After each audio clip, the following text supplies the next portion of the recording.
أعوذ بالله من الشيطان الرجيم بسم الله الرحمن الرحيم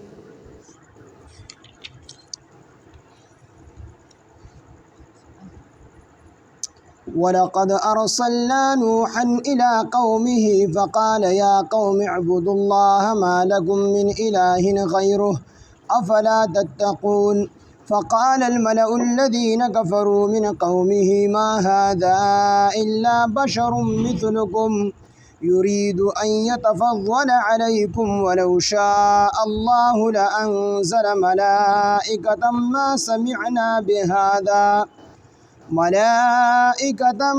سمعنا بهذا في آبائنا الأولين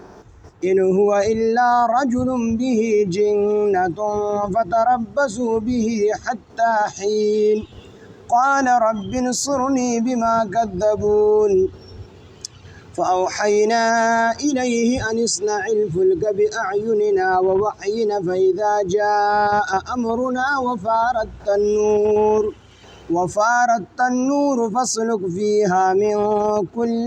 زوجين اثنين وأهلك إلا من سبق عليه القول منهم ولا تخاطبني في الذين ظلموا إنهم مغرقون فإذا استويت أنت ومن معك على الفلك فقل الحمد لله الذي نجانا من القوم الظالمين وقل رب أنزلني منزلا مباركا وأنت خير المنزلين إن في ذلك لآيات وإن كنا لمبتلين صدق الله العظيم رب اشرح لي صدري ويسر لي أمري واحلل عقدة من لساني يفقه قولي رب زدني علما سبحانك لا علم لنا إلا ما علمتنا إنك أنت العليم الحكيم سورة مؤمنون اتلسم سپارہ آيات نمبر 23 ولقد أرسلنا نوحا إلى قومه فقال يا قوم اعبدوا الله ما لكم من إله غيره أفلا تتقون دین مخی آیاتونو کې الله جل شانه د انسانی تخلیق او بیا چې د انسان د بقا لپاره د کوم سوزونو ضرورت کم منافع د انسان د هغه بحث شو. اوس دلته کې الله جل شانه د انسانی تربیت او د فلاح لپاره چې کوم تنظیم دی نو د هغه ذکر الله تعالی کوي. نو باغې کې د حضرت نوح علیه السلام واقعا راوړی دا چې نوح علیه السلام خلق ټول یو الله تعالی طرف ته راوبلل، خو خلکو چې کوم دی د حضرت نوح علیه السلام خبره ونه منله. 9.5 کاله تبلیغ دی خلکو ته وکړو او دی د نوح علیه السلام خبره ونه منله او نوح علیه السلام ته به الټه دا خبره کوله. دا مشران چې کوم د کلی او د کوم چې کوم مشران هغه د خپل کشرانو ته وی چې دا کو پیغمبر وی دا انسان ولې الله تعالی را لېږو نو فرشته ولې نه را لېږله؟ نو فرشتې خو خپل تربیت کړو او خپل کشرانو ته وی چې زموږ د مخکنو خپل مشران نوم چې دا خبره نه ده اورېدلې چې چېرته الله تعالی پیغمبر په انسانانو کې را لېږلی. نو دا قسمه خبرې به حضرت نوح علیه السلام ته کولې. نوح علیه السلام 9.5 کاله تبلیغ وکړو او په دې 9.5 کاله کې سورې نوح کې الله تعالی رستو ذکر کړی دی رستو براشي چې نوح علیه السلام د شپې ورپسې لاړو، دروازې پسې لاړو، په تیاره کې پسې لاړو، په رڼا کې پسې لاړو، یوازې راوبلل، په جمع باندې الله ته راوبلل، خو په یو صورت کې هغې ایمان نه قبلو. الټه به نوح علیه السلام د دروغو نسبت نو د وحي په ذریعه باندې حضرت نوح علیه السلام ته معلومه شوله چې دا خلک ایمان نه راوړي. نوح علیه السلام الله تعالی په دربار کې عرض وکړو چې یا الله تعالی اوس نورم دې ته تبلیغ وکړم، نورم ځان وکړم، دې کې به څوک مسلمان شي وي. الله ورته وفرمایل چې نه، بس دا کوم چې مسلمانان دي دکه مسلمانانی او دا نور ازلی بدبخت دي، دی ایمان نه راوړي. ګوره دې ځای کې سړي د ذهن کې یو خیال راځي چې قرآن مجید کې الله تعالی ځای په ځای وي چې دا ازلی بدبخت دي، یا صم بکم عمی فهم لا یرجعون، یا دغرنګ ختم الله على قلوبهم وعلى سمعهم وعلى ابصارهم. الله تعالی فرمایي موږ د زړونو باندې مخرونه والي دي او په سترګو دي پردي دي نو چې کله په زړه باندې مخر چې کوم دی ولګېد چې دا ازلي بدبخته دی، ذهن کې دا خیال راځي چې دا ولې چې دا ازلي بدبخت الله تعالی وی چې دا ازلي بدبخت دی، والله ولا په زړه باندې مخر لګولې دی چې دی به هدایت نه قبلي. نو الیاذ بالله چې الله داسې وکړل نو بیا د انسان ولې رانیسي. ذهن کې دا یو سوال راځي سړي چې یاره دا کوم خلک ازلي بدبخته دی او الله تعالی وی چې د دې په زړونو ما مخر لګولې دی چې دی به ایمان نه راوړي، نو دا خو الله تعالی دا مخر لګولې دی، نو چې الله مخر ولګو چې دی به ایمان نه راوړي، دی به ایمان څنګه راوړي؟ نو چې دی ایمان را نه وړو نو بیا الله تعالی عذابوي ولې؟ دا خو د الله تعالی فعل دی که نه. نو دې جواب دا دی چې الله تعالی دی له ذهن ورکړی دی، پوهه ورکړله، عقل ورکړی دی، سمجھ ورکړی دی. نو چې په کوم وخت کې پیغمبر راغی او دوی ته حق ظاهر شو، دوی ته حق ظاهر شو، دا په حق باندې پیغمبر دی وی پیژندو او د هغې نه وروسته یې قصدن عمدن ایمان را نه وړو، نو د دې د دغې عمل د وجې نه الله تعالی د دې په زړونو باندې مخر ولګو چې تر قیامته به تاسو ایمان نه راوړئ. نو دا د دې خلکو خپل فعل و خپل کار و، الله ولې اختیار ورکړی و، دی پیغمبر وپېژندو چې دا په حق باندې پیغمبر دی، خو قصدن عمدن دی خو پوه شو دا په حق پیغمبر دی او بیا قصدن عمدن ایمان را نه وړو، چې ایمان یې په اول کې را نه وړو، نو د هغې د نحوست د وجې نه الله تعالی د دې په زړونو باندې مخر ولګو چې تاسو به سره ایمان نه راوړئ. خو دی په اول کې خو وپېژندو، الله ولا چې کوم اختیار ورکړی و هغه دی استعمالولی شو چې ایمان یې راوړی وي، خو دی ایمان قصدن عمدن را نه وړو د ضد د وجې نه د عناد د وجې نه، نو الله تعالی پې مخرونه ولګول. دقه شان د نوح علیه السلام دا قوم چې دی پوه شو چې دا په حقه پیغمبر دی خو قصدن عمدن ایمان را نه وړو، الله تعالی وی دا نور ایمان نه راوړي، دا ایمان والا نه دي. نو بس نوح علیه السلام دعا وکړله رب لا تذر على الارض من الكافرين ديارا، رب لا تذر على الارض من الكافرين ديارا. خدای پاک په مخ تزمکه باندې د یو کافر کور پرېمه دی. نو د وحی په ذریعه ورته معلومه شو د هغې نه وروسته دعا وکړله، نو هغه دعا الله تعالی قبوله کړله او نوح علیه السلام ته الله تعالی حکم وکړو چې ته زمونږ په نگرانۍ کې یو کشتی جوړه کړه. د دې کشتۍ ایجاد هم د نوح علیه السلام نه شوی. نوح علیه السلام له جبریل علیه السلام راتلو 2 کالو پورې، جبریل علیه السلام براتلو د کشتۍ د جوړولو چل بیا ورته خو. نو په 2 کاله کې نوح علیه السلام کشتۍ جوړه کړله چې هغې کشتۍ اوږدوالی چې کوم دا 300 غزه و، پلنوالی 50 غزه و او دنګوالی 13 غزه و. اوږدوالی 300 غزه، پلنوالی 50 غزه او دنګوالی 13 غزه. او نوح علیه السلام ته خپل ملګري او خپل اهل دا پکې سور کا، دا پکې سواره کا، خو په چا باندې چې د الله تعالی عذاب ثابت شوی دی نو هغه پکې نه سواری. مراد دی یا ټول کافران دي یا چې کوم دی مراد د نوح علیه السلام زوی دی قنعان چې دی پکې نه سواری، د نوح علیه السلام بیبي پکې نه سواری، هغه هم کافر او ازلي بدبخته وه. نوح علیه السلام ته دا هم حکم وکړو چې ټولو زناورو نه یو جوړه یعنې 2 څیزونه، یو نر او یو ماده، دا دې کشتۍ ته ور وخېجوه. نوح علیه السلام او بیا روایتو کې دا هم راځي چې دا به څنګه پېژندل، لکه په میږي او میږیا کې به څنګه پېژندو چې دا نر دی او دا ماده ده. نو وی الله تعالی نوح علیه السلام ته چې ښي لاس کې د کم راځي دا به نري، په ګس کې چې کم راځي دا هم ماده وي، په ښي لاس کې به چې کم راتلو هغه به نر هغه به یې لړا کوو، په ګس لاس کې به چې کم راتلو هغه هم ماده وه. نو د هر څیز نه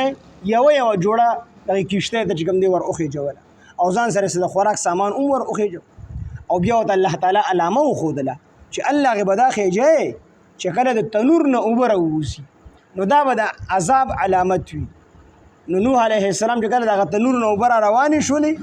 نوح علیه السلام ځان سره خپل ملګري 8 یا 2 کسانو دی ور وخېجول او د ټولو زناورو نه یو جوړه کشتۍ ته ور وخېجول. نو خلکو پورې خاندل وي باران لا سمندر نشته دی، دوی په اوجه باندې کشتۍ ته خېجي او دی کې الله تعالی اسمان ته هم حکم وکړو د برې نه اوبه راوغورځوه، ځمکې ته یې د لاندې نه اوبه راوغورځوه، د باندې او د لاندې د دواړو طرفونو نه اوبه شروع شو. اوس ټوله دنیا چې کوم دی غرقه شو، د راجح قول مطابق ټوله دنیا غرقه شوله، صرف دغه 2 کسان او د هر زناور یو جوړه دا پاتې شو، نو ټول الله تعالی تباه کړ. نو دې کې هم د انسان دپاره عبرت دی چې انسانانو الله تعالی وحده لا شریک ومنئ، چا چې نه دی منلی هغه الله تعالی دنیا کې هم تباه کړي دي او آخرت کې به باسې تباه. نو دا د انساني نصیحت او د عبرت لپاره دا واقع الله تعالی ذکر کړ. ولقد ارسلنا او په تحقیق سره مونږ الیږو نوح علیه السلام الی قومه خپل قوم ته فقال نوح علیه السلام او فرمایل یا قومي ای زما قوم اعبدوا الله تاسو عبادت کوئ د الله تعالی وحد الله تاسو واحد لا شریک ومنئ الله تعالی اعبدوا فمانه د وحدو دي چې تاسو الله تعالی یو ومنئ ما لکم نشته ستاسو د پاره من اله د الله تعالی نه غیره علاوه بل څوک افلا تتقون آیا تاسو نه یریږئ تاسو الله نه یریږئ چې هغه الله نه علاوه بل اله نشته دی ما لکم نشته دی ستاسو د پاره من اله څوک معبود غیره سوا د هغه نه یعنی د الله نه افلا تتقون آیا تاسو نه یریږئ د الله نه چې د هغه نه علاوه بل څوک معبود نشته د هغه نه علاوه بل څوک اله نشته د هغه نه علاوه بل څوک رب نشته نو چې اکه یو رب دی هغه یو اله دی هغه یو معبود دی او ستا هر څه دغه په قبضه کې د هغه الله نه یره پکار ده نو پکار ده تاسو د الله نه یریږئ نه د هغه الله نه یره وکړئ د هغه نه ویریږئ فقال الملأ الذين اغا سردارانو هغو کفرو چې کافرانو من قومه د قومنا دا سردارانو دا خبر وکړه ما هذا چې ندی دا یعنی دا نوح علیه السلام الا بشر مگر یو انسان دی مثلکم ستاسو پشان دی یرید دی غواړي ان يتفضل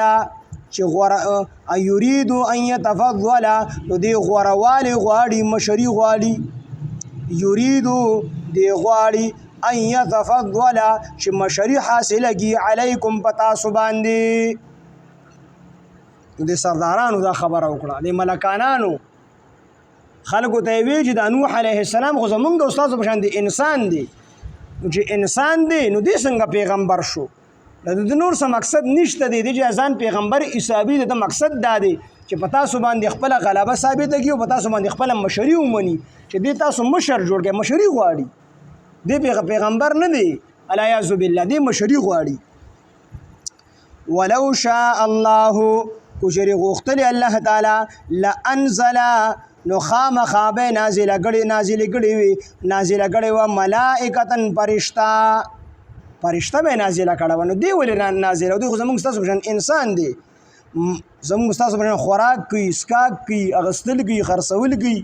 ضرورت وسره د دنیا لګیدلې دي ما سمعنا د مشرانو ویخه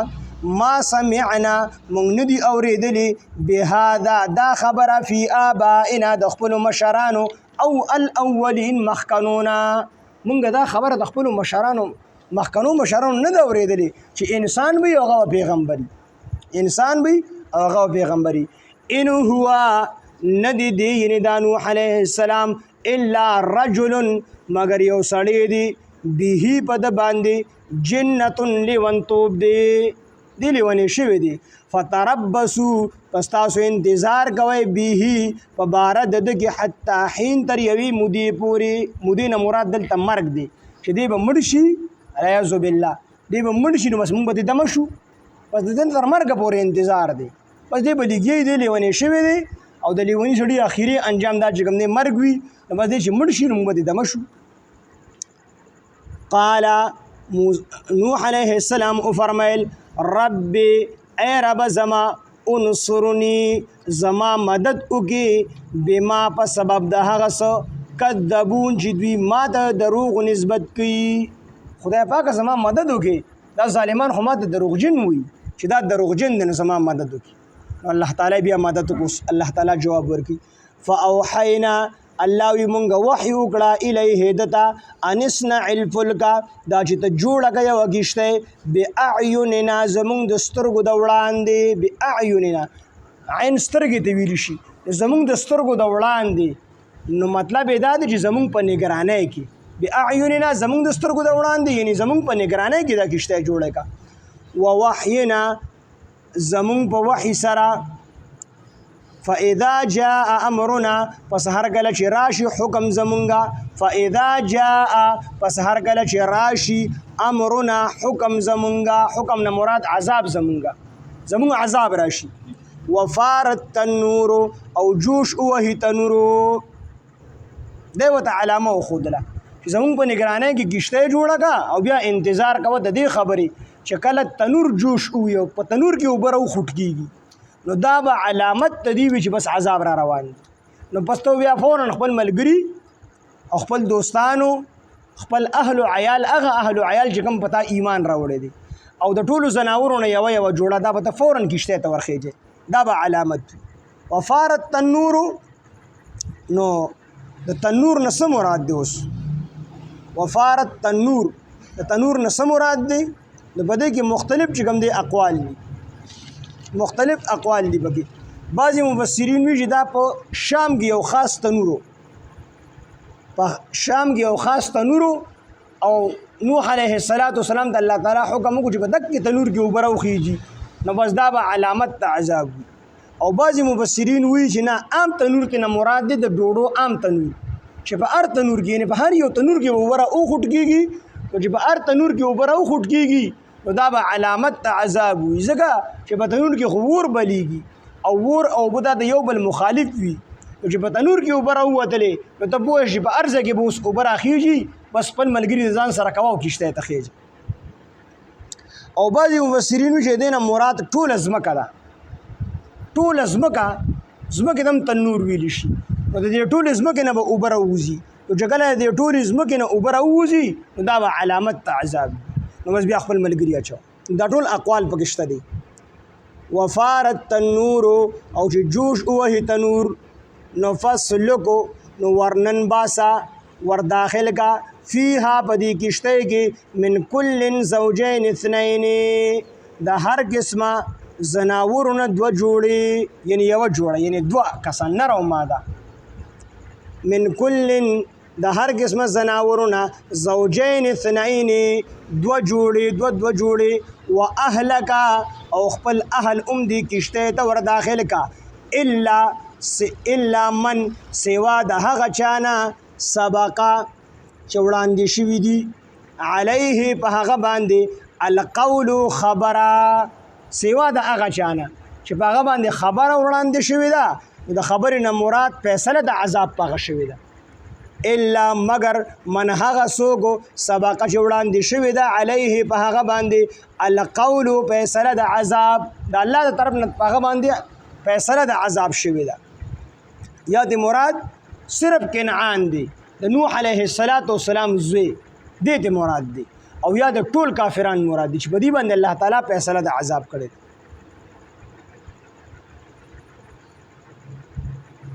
الا مگر من هغه څوک سبقا چې وړاندې شوې ده علیه په هغه باندې القول فیصله د عذاب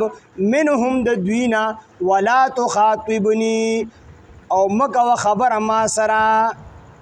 فی الذین دها کسانو ببارکی ظلمو چې ظالمان دي انهم مغرقون بېشکه دوی به غرقولی شي.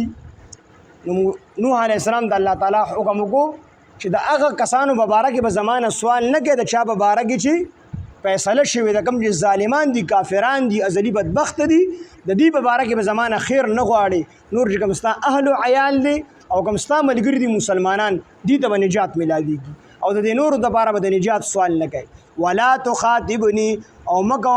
مکوه خبره ما سره فی الذین دها کسانو ببارک ظلمو چې ظالمان دي انهم مغرقون بېشکه دوی به غرقولی شي. فاذا استویت انت پس هر کله چې ته برابر شي ومن معک او هغه څوک چې تا سره دي علی الفلک په کښتۍ باندې فقل نو ته وفرمایا الحمدلله الذي تمام تعریفونه هغه الله تعالی لره دي نجانا چې موږ د نجات راکو من القوم الظالمین د قوم ظالمانو نه. نو دشمن نه نجات دا د الله تعالی یو لوی نعمت دی او د الله تعالی په نعمت باندې د الله تعالی شکر ادا کول او د الله تعالی حمد او ثنا ویل دا چې کوم دي ضروری. نو ځکه وی چې الحمدلله چې ته کله په کښتۍ باندې سور شي نو دا به ستا دپاره د نجات ذریعه وي نو چې ته د کافرانو د دشمنانو تا ته نجات میلو شي د هغې نه نو ته د الله تعالی حمد او ثنا بیان کړه الحمدلله الذي داسې ووایي الحمدلله الذي نجانا من القوم الظالمین ځکه لوی نعمت دی دشمن نه خلاصېدل. خدای موږ د اسرائیلو نه د امریکې نه د دې کافرانو نه خلاص کړو دا به لوی نعمت په دې باندې بیا شکر ایستل پکار وي. الحمدلله الذي تمام تعریفونه هغه الله لره دي نجانا چې موږ د نجات راکو من القوم الظالمین د قوم ظالمانو نه وقل او فرمایا ربي اے رب زما انزلني راکوس کړما منزلا مبارکا زید کوزیدو برکت والتا د کشته نه مده ځای کې کوس کا چې الته د رزق هم پریوانی وي رزق هم پراخ وي او امن او امان الته کې وي او زمون غلبه وي دا الله تعالی وته فرمایي چې د سوال حضرت قتاده رضی الله عنه فرمایي چې حضرت علی رضی الله عنه وکله په وجه کې په سورلې سورېدو نو دا دعا به کوله سبحان الذي سخر لنا هذا وما كنا له مقرنين وانا الى ربنا لمنقلبون او چې کله به په کشته کې د اوبو په جاس کې په دې سيزونو کې یعنی په بحري سورلې کې به سورېدو بیا به چې کوم دی بسم الله مجریها و مرساها دا دعا ویله او چې کله په عام زيونو کې په وچه باندې په حقته باندې کوزیدو نو دا دعا به کوله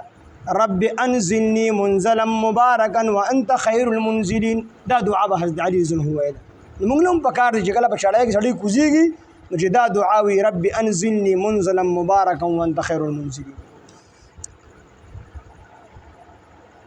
وقل ربي او فرمایا چې اے رب زما انزلني مارا کوسکړي منزلا مبارکا زید کوزیدو برکت والا وانت خیر المنزلین او بشک ته غوړې د کوزونکو نه ان فی ذلک بشک پدې کې لا آیات پدې واقعیا کې خامخا د قدرت نخې دي وان كنا او بشک مون لمبتلین امتحان کوونکی یو په دی واقعیا باندې چې د خلکو امتحان بس ولقد ارسلنا او په تحقیق سره مونږ لېږلی نوح علیه السلام الى قومه خپل قوم ته فقال نو فرمایل نوح علیه السلام یا قوم اعبدوا الله ای زما قوم تاسو عبادت کوئ د الله تعالی ما لکم من اله نشته استاسو د پاره بل څوک اله غیره سوا د هغه نه یعنی د الله نه افلا تتقون آیا تاسو د الله نه نه یریږئ فقال الملأ الذين نؤول اغ سردارانو كفروا كافرانو من قومه د قومنا ما هذا الا بشر مثلكم چن دي دا یعنی نوح علیہ السلام الا بشر مثلكم مگر انسان دي تاسو بشان دي يريد ان يتفضل دی غواړي چې مشري حاصله کړي علیکم بتاسو باندې ولو شاء الله کوشري غوښتل الله تعالی لانزل نو خامخا به نازل کړي و ملائکتن فرشتہ والله تعالی خامخا سکر نازل ولې د انساني تربيت لپاره نو فرشتہ به را لګړي و ما سمعنا موږ نه دي اورېدلې به هاذا دا خبره چې انسان به د خلکو تربيت کی دا خبره موږ نه اورېدلې فی آبائنا الاولین د خپل پخوانو مشرانو نه ان هو ندی دا یعنی نوح علیہ السلام الا رجل مگر یو سړی دی به پد باندې جنت لیونتوب دی فتربصوا بستاسو انتظار کوي به په بار دغه حتا حين تر یوې مودې پوری تر مرګ پوری قال نوح علیہ السلام او فرمایل عرضیو کو رب اے رب زما انصرنی زما مدد کی بما په سبب د هغه سو کذبون چې دی ما د دروغ نسبت کی فوحینا نو الله یمون وحی وکړه الیه د نوح علیہ السلام دا ان اصنع الفلک چې ته جوړه کوي وګشته باعیننا زمون په نگرانۍ کې او وحینا زمون په وحی سره فاذا جاء امرنا فظهر کله چې راشي زمونږ عذاب وفارت النور او جوش او تنور فسلك فيها نو ور داخل کبدي گشته کې من کل زوجین اثنين د هر قسمه زناور نه دو جوړي واهلك او خپل اهل الا مگر من هغه سوق مداخله وا سبقا چې وړاندې شي وي عليه په هغه باندې القول فیصله د عذاب منهم د دوینه چې په کم یو باندې فیصله د عذاب وړاندې شي وي هغه کشته کې مداخله وا ولا تخاطبني او مګو ما سره خبري فی الذین فبارها کسانو کې ظلموا ظالمان دي کافران دي انهم مغرقون بشک دوی بغیر قولی شي فاذا استويت انت پس هر کله چې ته برابر شي ومن معك او هغه څوک چې تا سره دي علی الفلک په کشته باندې فقل نو فرمایا چې ته برابر شي په کشته کې برابر شي خپل مرګري سره ټول اوخیږي دا غي نو ورستو وایا فقلنا او فرمایا وایا الحمدلله تمام تعریفونه هغه الله لره دي